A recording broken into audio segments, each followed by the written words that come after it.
Hi, everybody, and welcome back to the Hidden Wisdom channel. I want to thank and give honor and glory to my Lord and Savior for giving me another opportunity to talk to you. I'm grateful for that. I don't take it lightly at all. I want to give a shout out to the subscribers. Hey, you keep me going. I appreciate you. So today I want to talk about grace, the fragrance of grace. Do you have grace? Or are you the kind or the type of person who takes grace and never gives it? Which one are you? Who knows?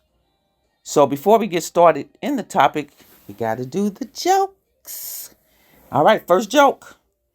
What do you call a sad strawberry? What do you call a sad strawberry? You call it a blueberry. I know they are corny. I get it. They corny, but it is what it is. Last one. What did the horse say when he fell down? What did the horse say when he fell down? Help, I've fallen and I can't giddy up.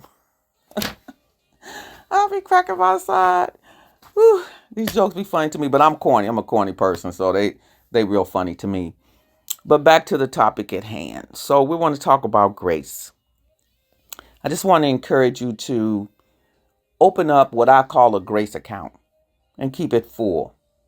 Because the more grace you give, the more you're going to receive. We all going to need it. I don't care who you are, what you do. We're all going to need grace.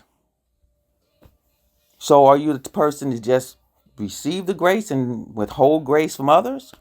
Or do you give grace fluently? Just give it out. I try to keep mine full all the time. I mean, we're all human. So I got to tell you this story, which gives a perfect example of grace. So I was at work one day and I was tasked to help a coworker figure out a problem. So she comes to me and says, okay, here's the problem. I need you to, don't spend a lot of time on it. If you can fix it, find out about it. I'm grateful. So I said, okay, no problem. So she gives me the situation. I looked at it. Whew, I couldn't figure it out. I spent, at least a whole day and a half trying to figure out this problem. Couldn't figure it out. So I give it back to her. So she comes over to my desk and she says, can I ask you a question? I said, sure, no problem. She said, you have all of these degrees and you can't figure this problem out. And that kind of shocked me. And I said, come again. She said, sure.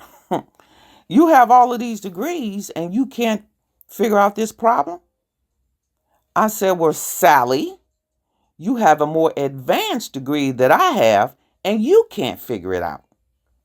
So she didn't say anything. So I looked at her because I thought that was offensive. In my personal opinion, it was.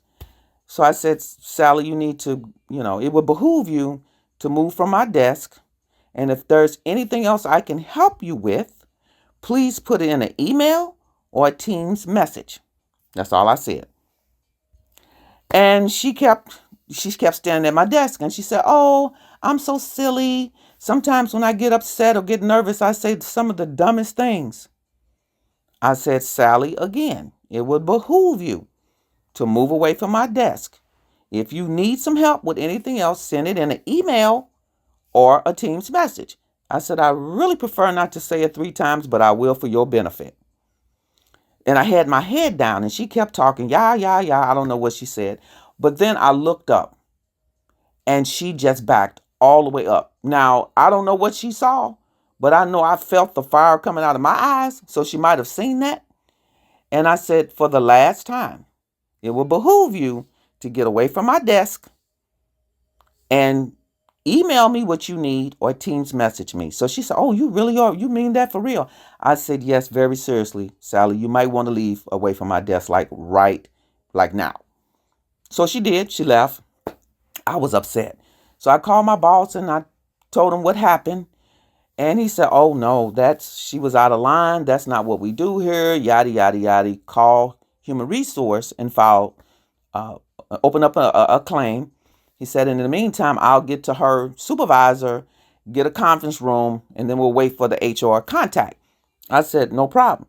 So I hung up from him and I was like, yeah, we're going to crucify her because she shouldn't have said that to me, yada, yada, yada. So I get to the phone picked up the phone to dial the number, and the Holy Spirit said, "How easy you forget." And I said, "Huh?"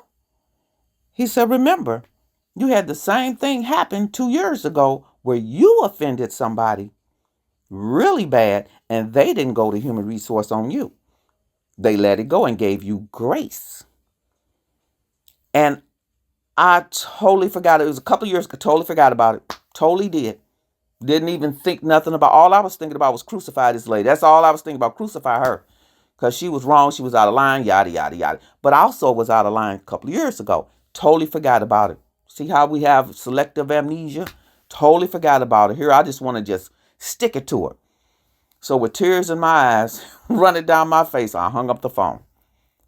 An hour later, I get a call from my supervisor, and he says, "Well, did you call Human Resources?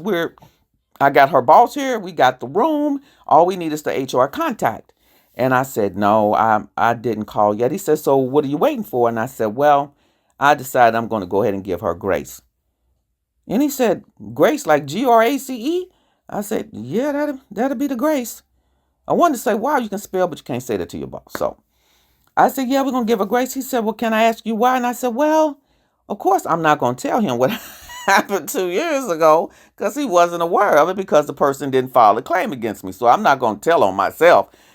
So being a hypocrite, actually. So I said, "No, I just want to give her grace." He said, "You sure?" He said, "Because really, she shouldn't have said that, and we need to nip this in the bud, dot, dot, dot, dot, dot." And I said, "Well, I can promise you this. Unless the Lord tell me, if she does that again, she won't get grace. We going toe to toe." I said, "Well, I probably will file a HR claim if she did it again." I said, "I don't think she will." I said, "Because the third time I asked her to move away from my desk, she backed up. So I think she know, don't do that again." He said, "Okay, so if I hang up this phone, I'm going to make a reasonable assumption that this case is done, is closed." He said, "And I'm not saying you can't file later on." He said, "But if I hang up, I'm making an assumption I'm not going to hear this again." I said, "You got it. That's it. I give her grace and we're going to move forward." I said, and I actually would hope that if it's okay with you, don't nobody talk to her about that. Let's just move on. Let it go. It's done. It's over. Whatever. And even to this day, we still talk. It's not the same, but we still talk. We even laugh a little bit, but the relationship is definitely not the same. Because now my guard is up. It's like, now, if you come this way again, that's going to be a little different story. But my point is how easily I forgot. I totally forgot what I did 2 years ago. Totally forgot. Totally forgot. That person had every right to take me to human resources. Had every right, because I was definitely as foul as she was. I was as foul as she was. Definitely the same. And then I started, how you trying to reason. I'm like, "Well, Lord, I did this. I said this. She said this." At the end of the day, I was wrong as well. So I am so grateful that he brought that to my attention, because here I'm getting ready to crucify her and I got grace. So that's why I always try to keep my grace account full. And I encourage you to do the same. Just open up an account with grace and just keep it full. You never know when you might need it again. Because if you plant good seeds, you're going to get good seeds. If you plant a lot of grace, you're going to get a lot of grace. We all need it. And, the funny thing with life sometimes is that the grace that you give to an individual or a person or a situation might not come back to you the same way. And a lot of times it might not come back to you at all. It could come back in one of your family members. You never know. Because there is such thing as, in my personal opinion, there's such thing as generational grace. I believe I'm walking in that now. So I try to keep my grace account full, and I just want to encourage you to keep your grace account full. Give people grace. We're all going to need it. And then, that gives people hope. They'll look at it and say, "Well, wow, I messed up, but this person didn't crucify me. They gave me grace." And then that gives them an opportunity to bestow grace on somebody else. So I think I call it like the fragrance of grace. Grace smells good. Because I promise you, if you feel that you don't need it, you're going to need grace. It might not be you. It could be a family member. It could be somebody that you're close to that you're going to wish they had grace. Again, you sow good seeds, you're going to reap good seeds. So I just want to encourage you today to open up a Grace account and keep it full. So all I did was went into my Grace account, whew, gave Sally that grace and kept it moving. She don't even know to this day.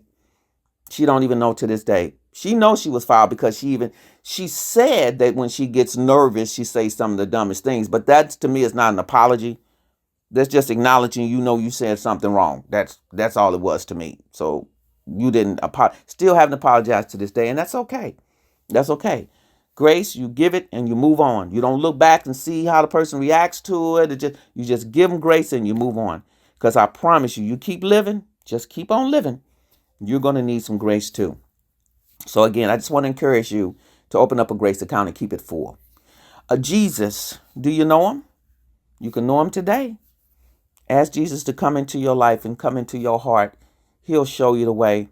I mean, he is a mighty God. I know I was down and out about something the other day, and I read something that says, no, did I read it or see a video? I can't remember.